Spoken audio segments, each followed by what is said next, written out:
and welcome to Europhoria, the podcast all about the great glam and garish from Eurovision past. My name is Roland Boddenham, and as ever, I am joined by a woman who, despite there not being a winner on the show last night, I certainly felt like a winner being in her company, albeit virtually. It's Isobel Chillman! Yay! Hi! Happy Eurovision Boxing Day. Oh, it always comes around every year and you feel so... Hungover? Sad, hungover, and reflective. Even more so this year than most, but... yes, I'm feeling quite hungover, Isobel. Oh my God, yeah, it wasn't a real Eurovision, but this is real pain. I think we're both experiencing. Dear. Yeah, I definitely posted a couple of embarrassing Instagram stories.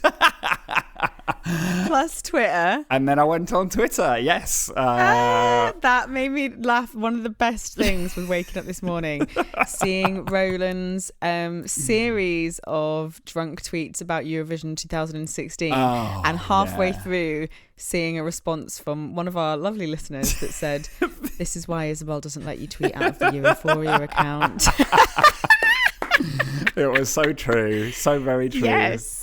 I accidentally did a poll. But I will say I made the excellent decision because I'm over here in New York and the actual EBU and BBC programming ended. Oh, I couldn't tell you what time it actually ended, but there was plenty of evening left over. So I just thought, I'll just pop on Eurovision 2016 from beginning to end on YouTube and watch the whole thing. It was amazing. It was so good, mate. And I honestly, despite me being drunk at the time, I do agree with that tweet that I think it's the best Eurovision ever. Oh yeah, it's definitely up there. Unrivaled. Sure. But it was I had a lovely evening doing that. I got my absolute maximum fill of Eurovision Good last night. Stuff. Yeah. It's myself and Roland both watched the bevs programming yesterday evening, including the EBU show that was on, and we FaceTimed for most of it, didn't we? Yes. Which was great because it was just nice having this was my first ever Eurovision on my own. Yeah. Sat at home on my own. So I had on a glittery dress. I got dolled up a little bit. I drank a bottle of Prosecco in the form of Aperol spritzers to myself. Roland drank a lot of elderflower spritzers that were basically pure booze now. Yeah, because I found a recipe that instead of adding sparkling water, you just add a shot of gin. And then but also the elderflower wasn't cordial. Yeah, it was Saint-Germain. It was Saint-Germain, which is liquor, yeah, and then just Prosecco pure booze for Roland. But it tastes so good. You were well sourced last night. I was hammered. I went to sleep so late in the end, and I did not sleep well. Well, no, I slept well, but then woke up really early because I'm an early bird. Oh yeah, and then felt rough this morning, real rough. I did not. I did not feel very, very good at all. But these things happen. But we're not here to talk about our hangovers. No, we're here to talk about the night that wasn't. If that makes sense. Yeah, it was so obviously the EBU broadcast their own show, which weirdly was live, their show called Europe Shine a Light, and then that was sandwiched in between two BBC shows. The first was I think that was live as well, because I think Graham just jumped from one studio to another or did it in his home or whatever. So Graham Norton hosted a show where we voted on the greatest Eurovision song ever, which of course went to ABBA's Waterloo. Sorry for spoilers. And then afterwards there was a show that actually I think tonally was the best of the night, which was Rylan Clark's A to Z of Eurovision as well. Should we start? Do we want to go into like in-depth specifics, or should we pull out some highlights? Things that we enjoyed? I think we pull out highlights, highlights, lowlights. Okay. Or highlights and general review. In fact, general review. I fully agree with what you've just said. I think the initial Beeb programming of voting for the best Eurovision song was great because it was just loads of really good Eurovision songs. Yeah, it was. And actually quite a few that I wasn't expecting to be in there because they let the fans choose which ones they wanted to have. So Loic was there, which was amazing. So that was a real fun ride. Just absolute banging Eurovision tracks. Yeah. The Roland show was great. The amount of in-depth insight into different people. Dima was mentioned repeatedly. Our love Valentina got a mention in there as well. It covered all the highs and lows of Eurovision. Very funny. I love Rylan. We were talking quite drunkenly last night about how he's probably going to end up taking the mantle over from Graham, not for another 20 years, mind, but at some point he'll be the next one to take that. You'd hope so. Take over presenting duties, hosting duties, and then in between there was the EBU show, and it was an experience. Yeah. There was. I don't really know what we were saying yesterday was that, or what I was saying yesterday was that absolutely all content put out at the moment, my job is working in content, and everything we do has to be very sensitive to the current situation. Of course, Eurovision, the show that they put on yesterday, the EBU, had to be very sensitive to the global pandemic that we're all dealing with in different ways right now. However, did it have to be so earnest? Like, people walking around the empty streets of Belgrade and singing, and shots of people in face masks, and I was hoping for a bit more frivolity. It was show. Very sincere, wasn't it? Very sincere. And why they only played 30-second clips of all the entries? No, well, they ain't got What was time, that about? They ain't got time for a full 3 minutes of all Make the time. 40, They had the whole evening songs. blocked out. No one's got any other content to run, have they? We're It's running true, out of TV shows as it is. Yeah, that's true. It could have been Spread fine it to out. play all of them. I was quite gutted about that because it didn't give you enough opportunity to really get into the song. Yeah. I had this theory that I sort of drunkenly worked my way through last night with you. One of the main things that makes Eurovision as great, glam and garish as we love it for is more the performers and the entrants, the artists who come on stage and do their thing, because it's such a wide variety of different types of different genres of music, different styles of performances, different just people. And the stage, the thing that makes it amazing is this huge, really impressive stage, and really, the best staging in the world and the best TV presentation in the world. And when you take away those artists and that creativity of the people on the stage, it is sort of just a very slick kind of live TV show, effectively, then.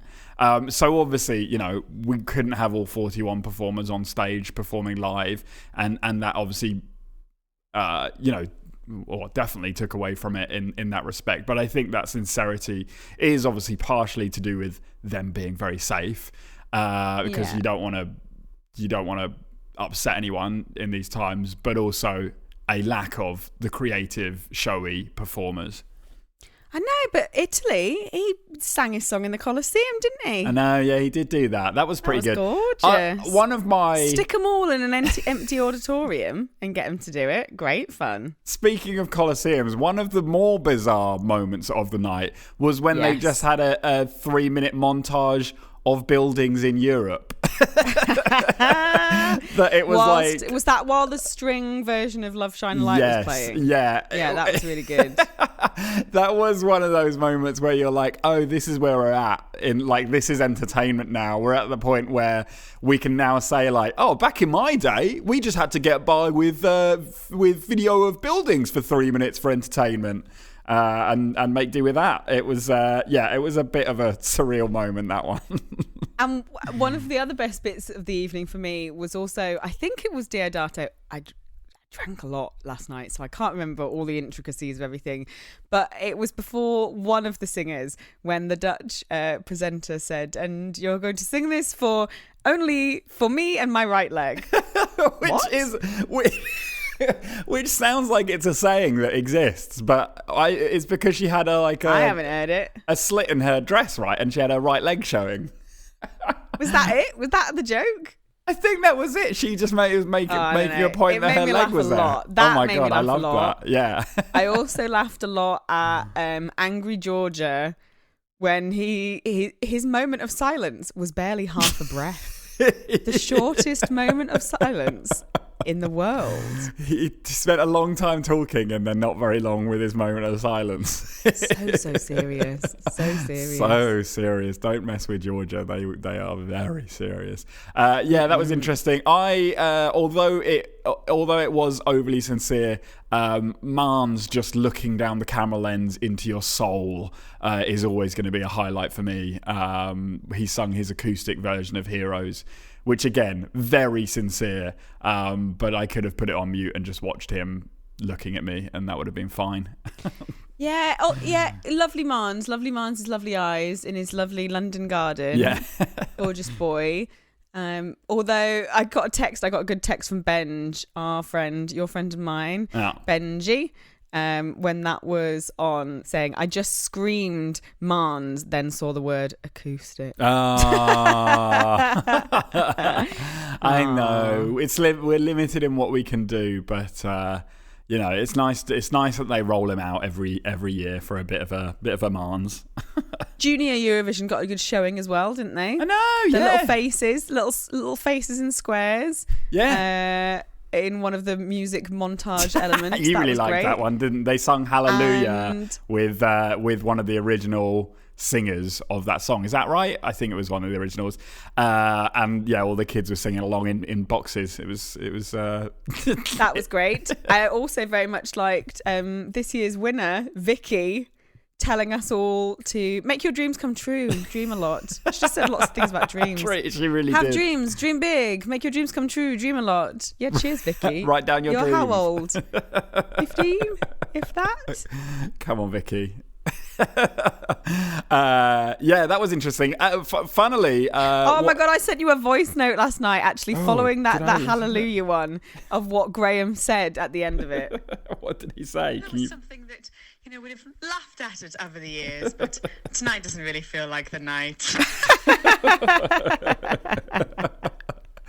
He was good. We would have laughed at that other years, and actually, in the privacy of our homes, we did also laugh at it this year too. Definitely having Graham, really did make it feel more like Eurovision. He was just witty and slightly cutting enough, and he got a big mention, didn't he? He got a big shout out to our Graham boy. Yeah, he's good, isn't he? Oh, so I found another voice note. Oh, it's the me and my right leg bit. Oh, that was also that same interaction also had the presenter say the line, "What is your hope for the future?" I guess music. Sure. Music. Why didn't they pre-record all of it? I don't understand. Did they want to try it? It was because they wanted to keep with like the mindset of Eurovision. It's a night and we're all together and it's live and But I don't understand. They could have just pre-recorded everything. There was no need to have any of that live. Yeah, I don't know. Because Diodato's was obviously pre-recorded and Marn's was pre-recorded as well. Yeah, so why weren't the interactions pre-recorded? And there was no voting or anything like that. It'd have been less stilted. Yeah, there was no public interaction. There was no voting. There was nothing like that. So I don't know why it was. Very strange. I don't know. Best bit of the night, though, was when it ended. Not because it ended. But when it ended at the end, when it had all of the singers singing Love Shine a Light, and then the final shot was of Katrina holding a poodle. That made it. And we were saying like that completely sums it up, is no matter how sincere you can try and be, someone's going to turn up with a poodle and just like completely rip out the carpet from under you. And it was very great. This is Graham's words. It was very well intentioned. Yeah, it was. It was very well intentioned, and it was a lovely experience.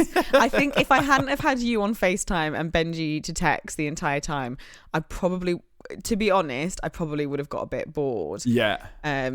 but I had two very big Eurovision fans to interact with the entire time. But I know that people who had been watching, so some of my friends who, you know, they like Eurovision, but they're not as psycho as we are about it, that they were watching it at home with their parents. They watched the pre-show, great.